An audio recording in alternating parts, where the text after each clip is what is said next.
I dobrodošli u drugi recept od bundeve koji sam vam obećala prošle nedelje. U pitanju je testenina u sosu od bundeve. Ova pasta je toliko sočna i kremasta i to vam kaže osoba koja u detinjstvu nije volela da jede bundevaru ili gibanicu s bundevom, kako god već da je zovete. A danas sa skoro navršenih 30 leta bundevu jedem sve dok je ima na rafovima i pripremam je na različite načine. Ovo je savršen recept da svoje deci i unucima podvalite gomilu povrća, a da toga ne budu svesni. Također recept je postan, idealno bi bilo da sam ga okačila malo ranije, ali posle svih ovih praznika i jake hrane prijeće vam da iznenadite stomak nečim laganijim. Kao što ste već videli, bundevu sam očistila od semenki, a moje paćenje da presečem bundevu sam odlučila da preskočim jer mi je na kraju momak uleteo u pomoć. Drugu polovinu bundeve, kao što znate, iskoristila sam za pripremu braunija. Ako niste, možete pogledati i taj video na mom kanalu. Nakon toga oljuštila sam jednu veću glavicu crnog luka, spremila sam 3 manja češlja belog luka i 2 šargarepe. Također od ovih gotovo istih sastojaka možete pripremiti i potaž od bundeve. Kada dođemo do kraja pripreme, objasnit ću vam kako da ovu smesu pretvorite u potaž ukoliko to želite. Sada ćemo iseći na kockice 2 veća paradajza i u ovom momentu ja sam već uključila rernu da se greje na 200 stepeni. Ukoliko vam se dopadaju moji recepti, lajkujte ovaj video i pretplatite se na moj kanal kako ne biste propustili neki naredni klip.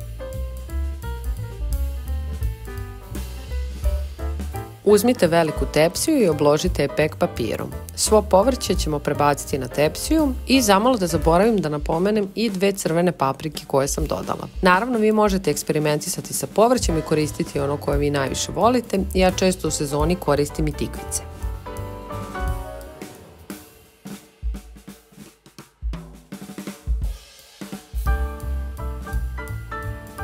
Povrće začinite po ukusu, ja sam koristila so, biber i origano. Ne znam zašto origano, ali mi ga jako volimo i daje mi neki poseban šmek povrću. Povrće sam također dodatno poprskala sa maslinovim uljem. Ubacit ćemo povrće u prethodno zagrejanu rernu i peći nekih pola sata do 45 minuta dok bundeva ne postane mekana, a mi ćemo u međuvremenu pripremiti testeninu.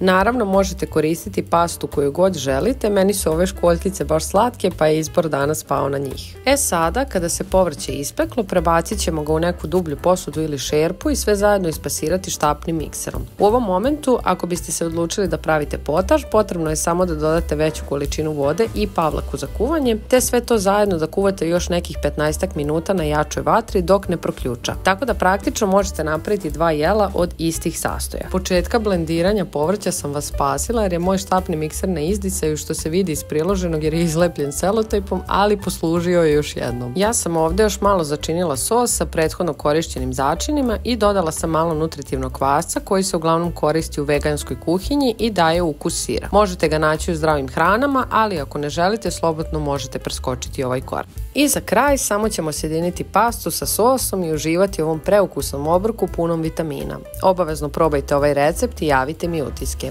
Također pišite mi u komentarima koji je vaš omiljeni način za pripremu bundeve. Prijetno!